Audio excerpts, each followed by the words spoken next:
Bonjour, je suis Sana. Aujourd'hui, je voulais vous parler d'une plante ultra facile, le Physocarpus Lady in Red. Donc là, j'ai acheté ce petit pot à la pépinière. Et ça, c'est un pied qui a été mis il y a à peu près 2 ans maintenant, qui a été taillé chaque année. C'est feuillage pourpre avec une très belle floraison. Enfin, une plante ultra facile que j'ai uniquement arrosée à la plantation, après plus rien du tout. Donc je dirais franchement, je pourrais presque dire inratable. Et du coup voilà, j'avais envie de continuer comme ça dans la série de plantes faciles que je n'arrose plus, afin de pouvoir garnir quand même le jardin, parce que c'est quand même un très beau végétal. Moi, terre argileuse, aucun problème. Et puis à résister aux grosses gelées. On a eu moins 12, moins 14, à résister au vent, parce que là c'est plein vent, plein soleil. Donc et finalement un seul arrosage me concernant, juste à la plantation. Je leur mets du sang séché, de la corne broyée, un seau de 5 litres, et après ils se débrouillent. Donc voilà, n'hésitez surtout pas à planter ce genre de plantes ultra faciles, pas chères. Merci. Voilà, la plante est plantée, arrosée, amendée. Donc aussi, je voulais rajouter comme information que elle fleurit d'une manière très généreuse, et pourtant je ne l'arrose pas vraiment. Donc voilà, il y a des plantes que j'arrose pas non plus, et pourtant qui me donnent pas forcément de fleurs. Donc je me dis bon c'est qu'il y a besoin de quand même de l'eau pour avoir une floraison, comme par exemple le lilas des Indes que je vais planter tout à l'heure. Donc croissance rapide en tout cas pour cette plante là. Et puis donc plein soleil. Et je voulais rajouter aussi le lilas des Indes. Bon là elles sont pas très jolies, parce que ça fait très longtemps qu'elles sont en pot.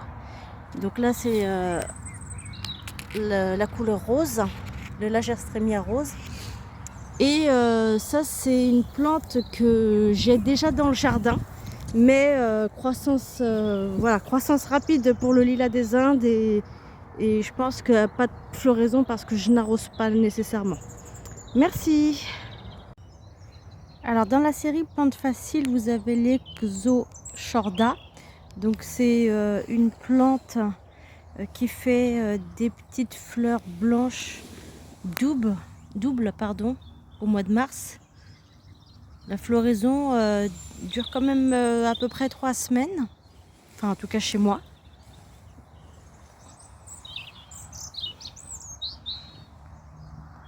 Je l'ai plantée dans la terre argileuse, sans terreau, sans rien quoi. J'ai juste fait mon trou, j'ai mis de la corne broyée, du sang séché, et c'est tout. Des seaux pour bien arroser, et puis c'est tout, vraiment rien d'autre. Enfin il n'y a aucun travail là-dessus. Le but c'est que la plante se débrouille toute seule. C'est des plantes pas chères, donc ça c'est pareil, franchement ça fait une très belle floraison, faut pas hésiter. Alors là vous avez le Buddleia. Ça c'est une plante qui a été mise en terre il y a 3 ans. Pareil, sans vraiment, j'ai pas vraiment fait d'effort, j'ai juste mis en terre, je l'ai arrosée et c'est tout. Et elle a poussé mais à une vitesse monstrueuse, parce que quand je l'ai achetée, elle était petite comme ça. Donc là je sais pas si on se rend bien compte de la différence de taille entre les petites et la grande. Voilà, donc je voulais un gros massif de Buddleia de couleurs différentes. Donc j'en ai mis à peu près, je crois, une dizaine autour, quelque chose comme ça. Plante rustique qui craint rien du tout. J'arrose pas du tout. Là en terre argileuse, mais je crois qu'elle supporte tout type de sol. Donc pareil, plante facile, faut pas hésiter. Plante dite invasive, donc après à vous de voir. Alors là c'est pareil, plus un arbre arbuste, le figuier. J'en ai planté, je crois, une dizaine ou une quinzaine dans le jardin. Celui-ci, il est en bord d'eau, en bord d'étang. Donc, faut croire qu'il craint pas l'eau, qu'il peut avoir les pieds dans l'eau. Puisque là, il bourgeonne, il est en train de se réveiller. Celui-ci, ça fait 3 ans qu'il est là. J'en ai voilà, dans de la terre argileuse, j'en ai au soleil, j'en ai à l'ombre. Donc ils se réveillent tous, ils font tous leur feuillage. La seule différence, c'est que quand ils sont à l'ombre, ils font pas de fruits, et quand ils sont au soleil, vous pourrez profiter de leurs fruits. C'est rustique.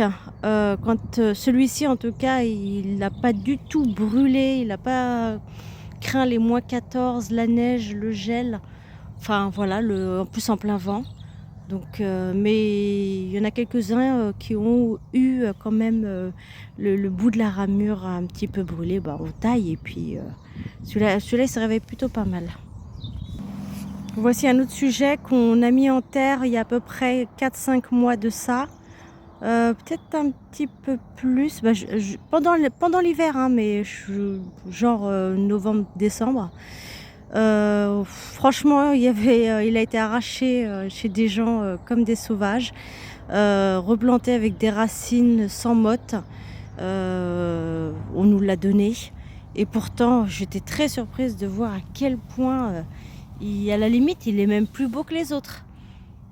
Il se réveille très bien. Donc bah là, je sais pas du tout quel type de figuier.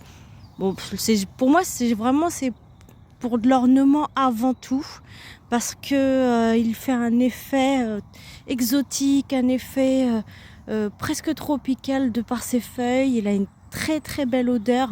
Quand on passe devant, ça sent vraiment, hein. Donc voilà, pour moi, le figuier, c'est avant tout ça, avant le fruit. Pas d'arrosage me concernant. Celui-là, pareil, hein, il a eu les pieds dans l'eau. Clairement, là, je fais un trou, c'est de l'eau qui remonte, quoi. Donc, je commence à me dire que le figuier aime l'eau, en fait. Alors qu'on le décrit comme un végétal qui va supporter la sécheresse. Je pense pas qu'il aime la sécheresse, pour le coup. Donc très rustique aussi, il a supporté le gel, il a supporté le froid, il a supporté les eaux, il a supporté le vent. Donc voilà, végétal, du coup vraiment facile. Alors une autre plante facile, mais attention, facile en pot, chez moi exclusivement. J'ai pas du tout expérimenté en pleine terre, donc ça j'en sais rien du tout. Là, lui, je l'ai mis, donc c'est un Acer palmatum pourpre. Il est en train de se réveiller.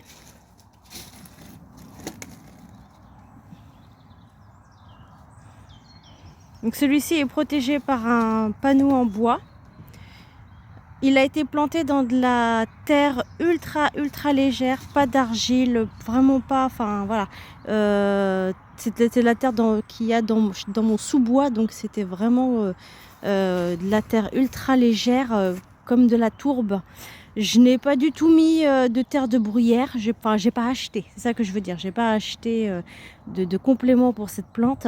Je l'ai planté dans du sable, dans des cailloux et de la terre légère de mon jardin, de mon sous-bois, avec du sang séché et de la corne broyée. Et j'arrose de temps en temps, mais j'attends vraiment que la motte sèche. Là, 0 arrosage depuis octobre. Donc peut-être que je vais commencer à reprendre, puisque là on a eu une semaine ensoleillée. Résiste donc au gel, résiste au froid. Plante que je positionne à l'ombre exclusivement. Voilà. Donc plante que j'ai expérimentée depuis 1 an. Alors dans la catégorie arbre, arbuste ultra, mais genre ultra facile, le prunus. Je sais plus le nom exact, je remettrai. À feuilles pourpres, vous savez, qui fait des toutes petites prunes ultra acides, très foncées, rouge foncé. Voilà, très beau dans le jardin, plante pas chère du tout. J'en ai, je sais pas, je crois une dizaine peut-être, quelque chose comme ça dans le jardin, j'en ai plusieurs. Il y en a qui ont poussé plus vite que d'autres, puisqu'il y en a qui ont été rongés, mangés même par les chevreuils. Donc, comme quoi, c'est très très très coriace. Pas d'arrosage pour cette plante. Je l'ai mis direct dans son trou, terre argileuse chez moi. Pas de terreau, enfin vraiment j'ai pas les moyens en fait d'acheter des sacs et des sacs de terreau. Donc vu la quantité de plantes que je plante, donc voilà. Me concernant, je l'ai mis directement dans sa terre, direct dans le sol, sans sécher corne broyée et 1-2 seaux au départ et c'est tout. Après la plante se débrouille. Et elle s'est débrouillée. Elle a fait une très très belle floraison là en début mars. Franchement, ça fait plaisir. Juste avant le printemps, parce on était encore en hiver en début mars. Donc c'est des plantes qui font plaisir, qui gardent leur feuillage. Donc voilà, très très belle plante. Alors voici une plante, petit arbuste, inratable forsythia. Ça fait à peu près 3 semaines qu'il est en floraison. C'est vraiment une plante qui est très très jolie au jardin. En fin d'hiver, elle égaye le jardin quand tout le monde dort. Donc voilà, moi des forsythias, j'en ai beaucoup au jardin. C'est une plante qui est très facile, que j'arrose pas du tout. Par contre, je leur donne vraiment une très très bonne taille afin qu'elles puissent repousser et se regarnir, parce que sinon elle va se vider du pied et faire quelques petites brindilles en hauteur. Alors surtout que chez moi elles sont pratiquement toutes positionnées à l'ombre. Donc voilà, je les avais taillées du 2/3 et vraiment croissance ultra rapide. Donc quand vous les taillez pas, elles montent en hauteur comme là.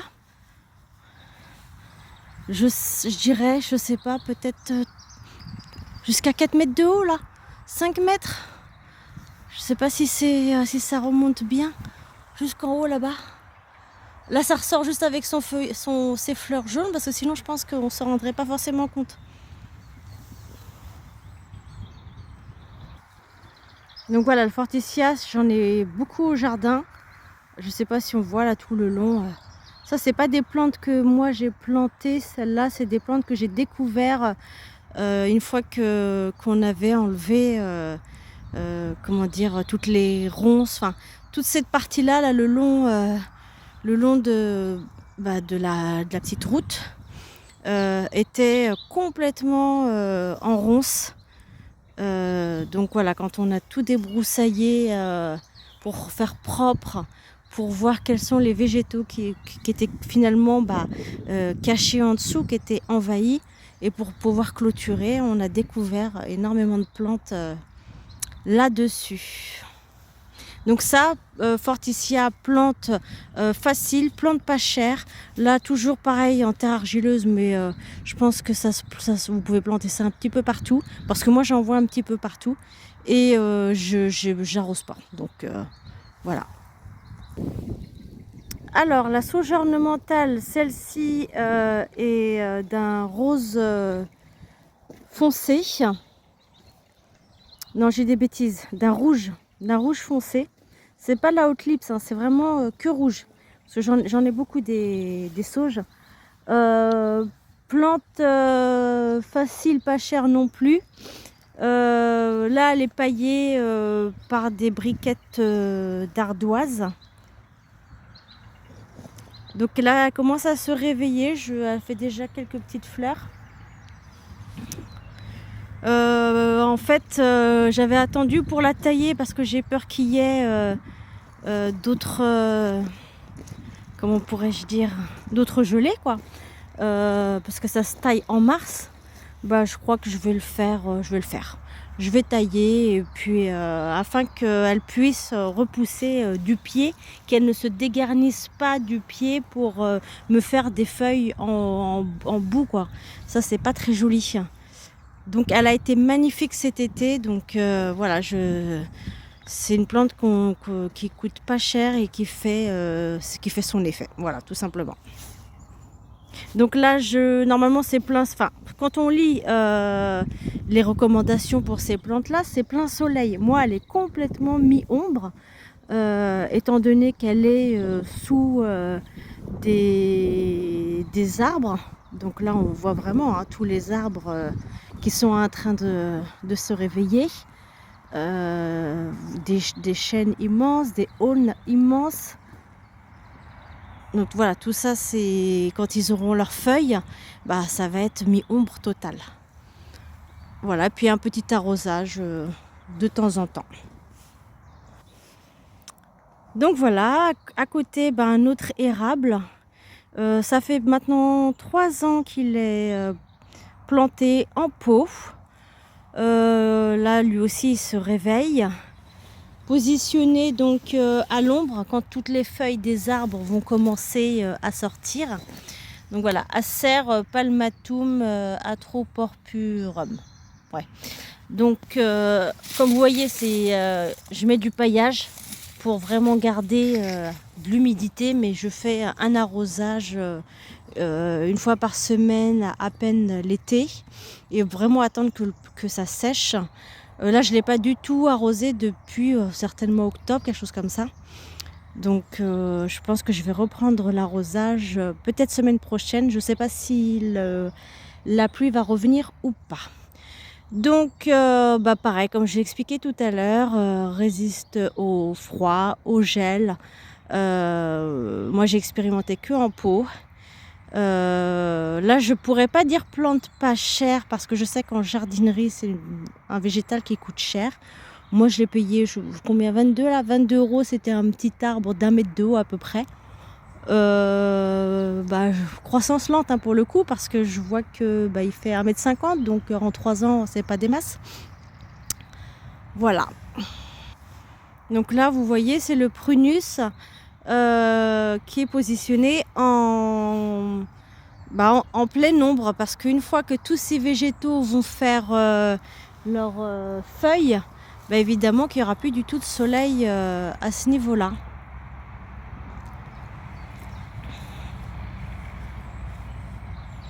Donc celui-ci, il a eu les pieds dans l'eau tout l'hiver, parce que c'est une zone très très humide, voire marécageuse l'hiver quand on a trop de pluie.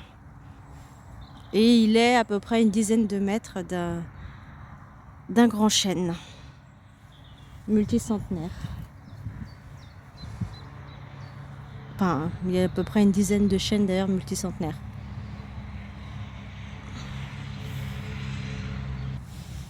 Alors, j'ai planté en fin d'hiver les cognaciers.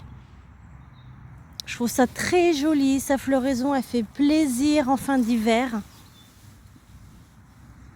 Il y en a des roses, des rouges, des oranges.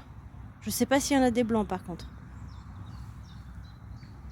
Donc ça, c'est une plante que j'avais déjà plantée il y a 3 ans dans un autre endroit et que j'ai abandonnée. Et en fait, elle se débrouille toute seule.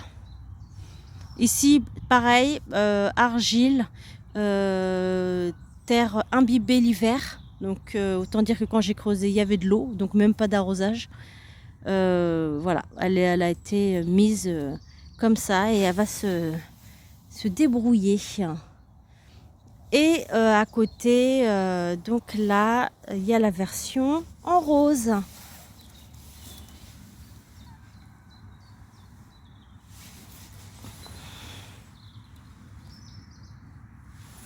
C'est mignon comme tout. Pareil, c'est en pleine ombre, au pied d'un arbre mort en plus, celle-ci. L'autre en même temps, elle est aussi au pied d'un arbre mais pas mort.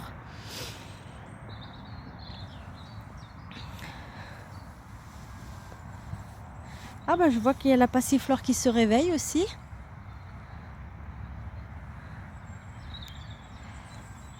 Et les astibes aussi derrière qui se réveillent.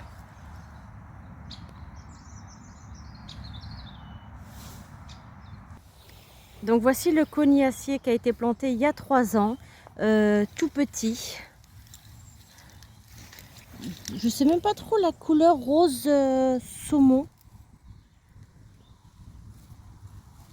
Elle fait maintenant déjà 1,20 m de haut. Pourtant, elle a été taillée à plusieurs reprises. Elle est en vraiment mi-ombre. Elle est étouffée un petit peu par le côté néaster qui est à côté, que j'avais taillé l'an dernier, mais qui repousse à une vitesse monstrueuse. Ça c'est pareil, hein, c'est une plante facile, pas chère, qu'on n'arrose pas. Et à côté, et puis bah pareil, étouffé par le forsythia qui lui repousse tout seul en fait. Donc ça c'est des plantes pas chères, on plante, on s'en occupe plus, et puis on profite de leur floraison fin d'hiver. Donc plantes rustiques qui supportent le gel, qui supportent le vent, les embruns, qui supportent la sécheresse. Voilà, donc c'est presque la plante parfaite.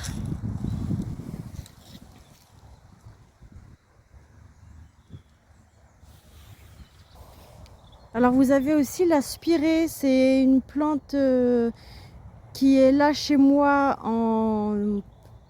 carrément à l'ombre. Elle est sous les arbres, donc là un catalpa mais qui dort encore. Et en fait elle est carrément sous un saule pleureur. Je sais pas si ça va rendre bien sur la vidéo. Voilà, elle est sous un saule pleureur. Celle-ci, elle fait une sorte de floraison rose foncé rouge un peu plus tard dans la saison. Franchement, ça c'est pareil, ça pousse, c'est une croissance rapide. Je les rabats aux 2/3 pour qu'elles puissent se regarnir un peu, mais là je l'ai pas du tout taillée cette année. Voilà, c'est une plante que j'arrose pas, qui résiste à tout, donc faut pas hésiter quoi. Quand on a plein de petites plantes comme ça, pas chères, faut vraiment pas hésiter.